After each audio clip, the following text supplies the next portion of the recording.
Just close your eyes. Lie down in a comfortable position.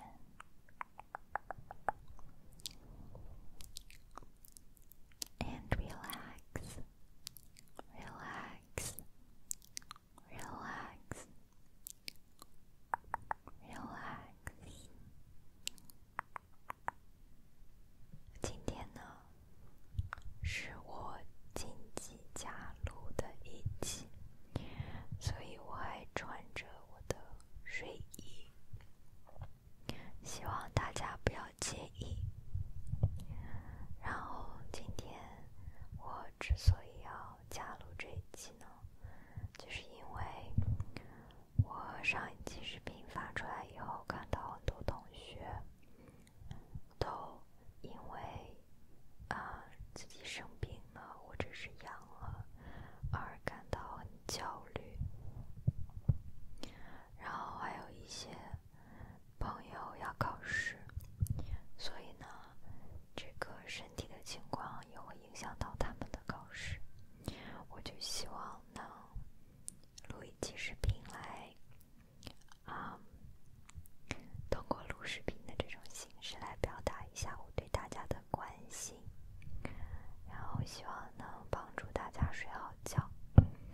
如果能睡好觉的话，也有利于大家的恢复。之前就有一些小伙伴一直在催英文的视频，所以呢我就想着来录一期英文的读书的视频吧。我这段时间一直没有录视频，其中一个原因就是我最近特别累，我就不想熬夜，但是呢就是不到夜深人静的时候，这个外面的车的声音可能就比较大，然后再加上我的麦克风收声的效果也比较好，所以就能听到一些外面的汽车的声音。但是呢我看很多小朋友都想听英文的视频，然后我就想着那就录一期吧，希望大家能包容一下外面听这个摩托车的声音，不知道是谁大半夜的在这儿不睡觉，在这儿其实也不是大半夜，现在快9点了，然后在这儿骑摩托车。我今天想读的一本英文书呢叫做《追忆似水年华》，它的英文就是In Search of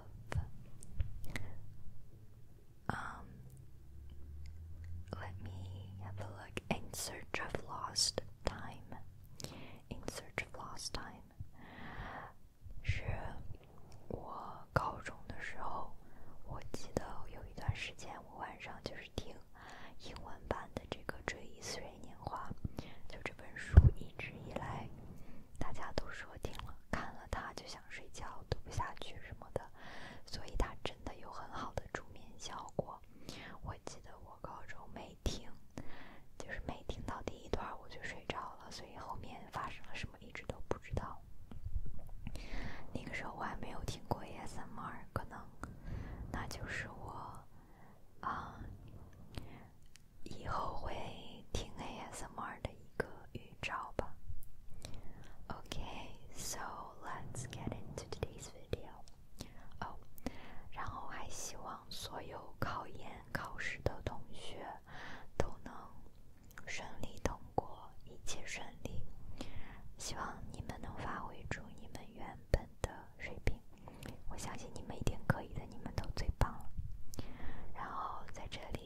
just been reading, but my thoughts had run into the channel of their own, until I myself seemed actually to have become the subject of my book. A church, a quarter, a rivalry between François and Charles sank. This immersion had persisted for some moments after I was awake. It did not disturb my mind, but it lay like scales upon my eyes and prevented them from registering the fact that the candle was no longer burning. Then it would begin to seem unintelligible, as the thoughts of a former existence must be to a reincarnate spirit. The subject of my book would separate itself from me, leaving me free to choose whether I would from parts of it or not. And at the same time, my sight would return, and I would be astonished to find myself in a state of darkness, pleasant and resentful enough for the eye, and even more perhaps for my mind, to which it appeared incomprehensible, without a cause, a matter dark indeed.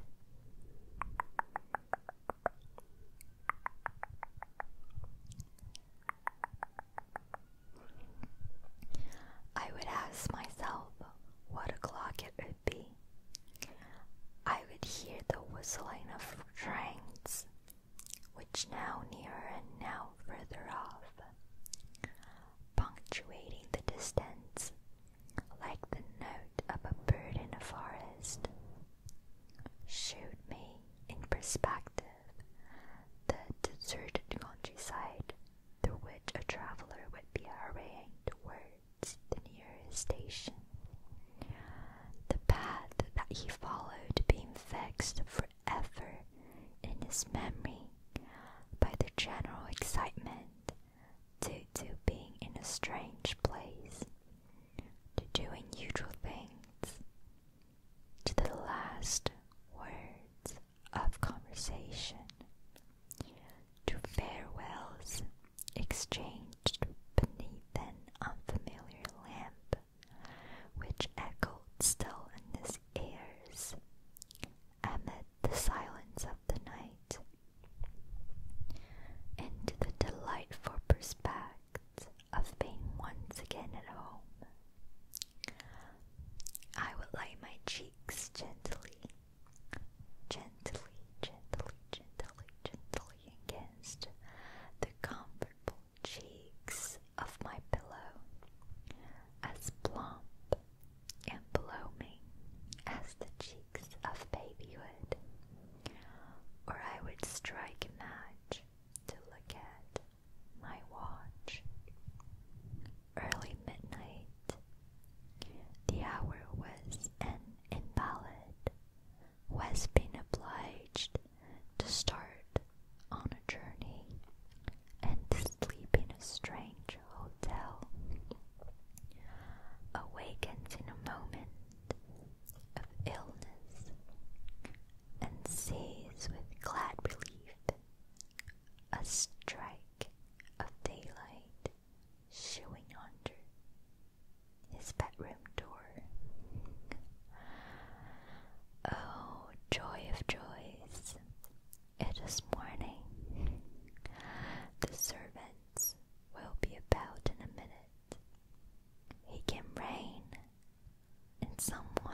convenience store is extinguished. It is midnight. Someone has turned out the gas.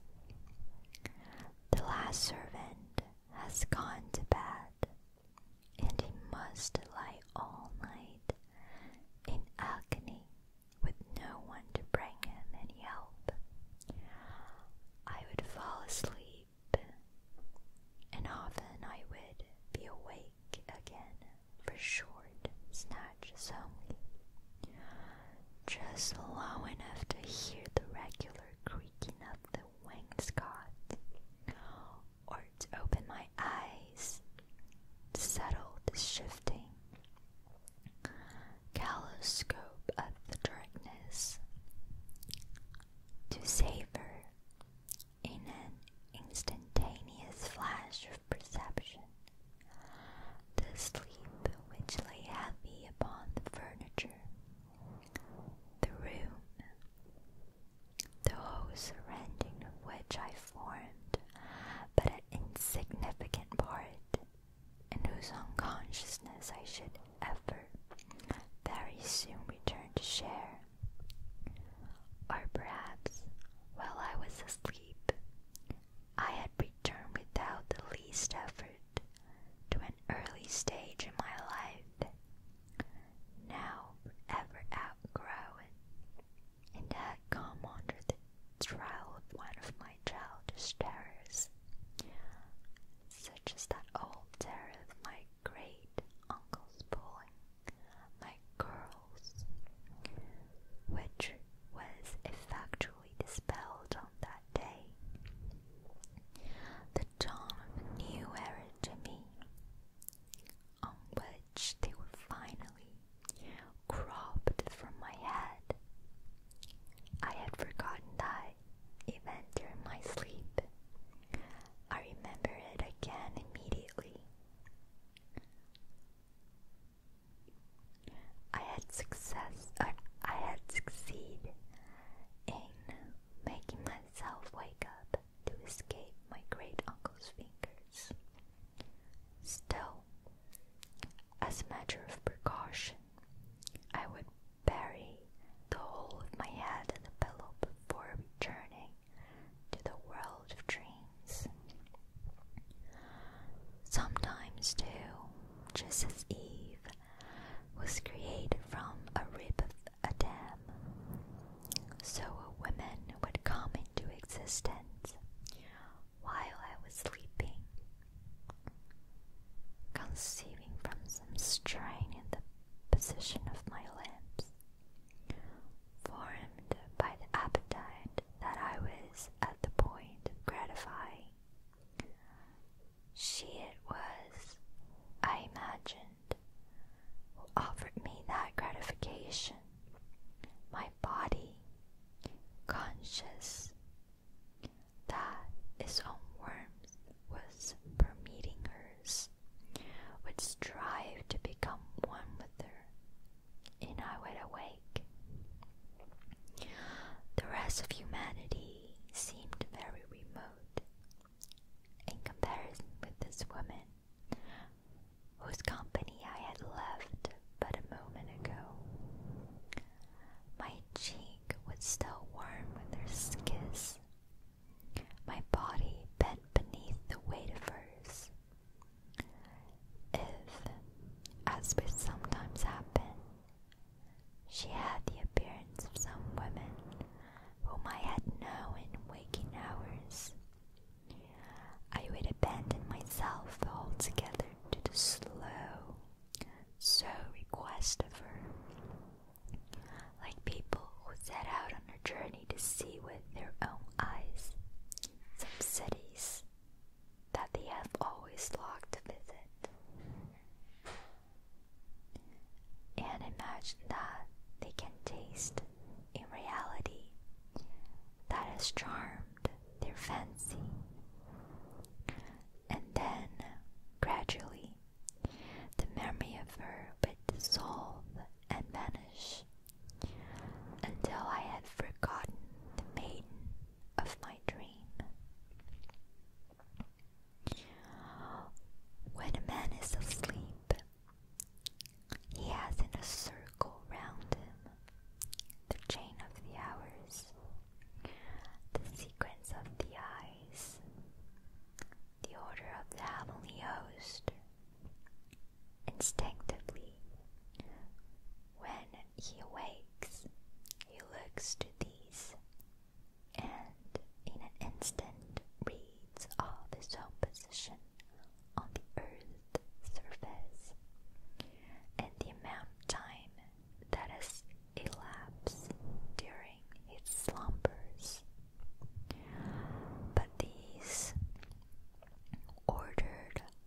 sessions is able to grow confused and to break his ranks.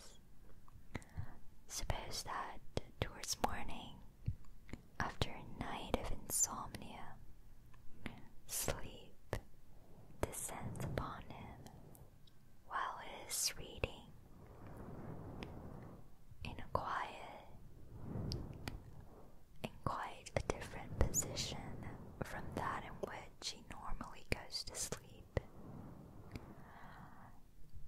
He has only to lift his arm to arrest the sun and to turn it back in his course, and at the moment of waking, he will have no idea of the time, but will conclude that he has just gone to bed, or suppose that he gets drowsy in some even more abnormal position, sitting in an armchair, say after dinner. Then the world will fall topsy-turvy from its orbit. The magic chair will carry him at full speed through time and space, and when he opens his eyes again, he will imagine that he went to sleep a month earlier and in some far distant country.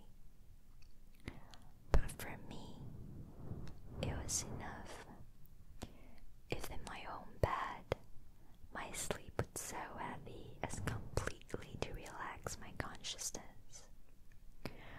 For then I lost all sense of the place in which I had gone to sleep. And when I awoke at midnight, not knowing where I was, I could not be sure at first who I was. I had only the most rudimentary sense of existence, such as many lurk and flickers in the depth of an animal's consciousness. I was more destitute of human qualities than the cave dweller, but then the memory, not yet of the place in which I was, but of various other places where I had lived, and might now very possibly be, would come like a rope let down from heaven to draw me up out of the apse of not being, from which I can never have escaped by myself. In a flash, I would traverse and surmount centuries of civilizations, and out of a half-visualized succession of oil lamps, followed by shirts of turned down colors, would put together by degrees the compounds part of my ego. So that's all for today's reading. I hope you enjoy this book. In Search of Lost Time, 追忆似水年华。希望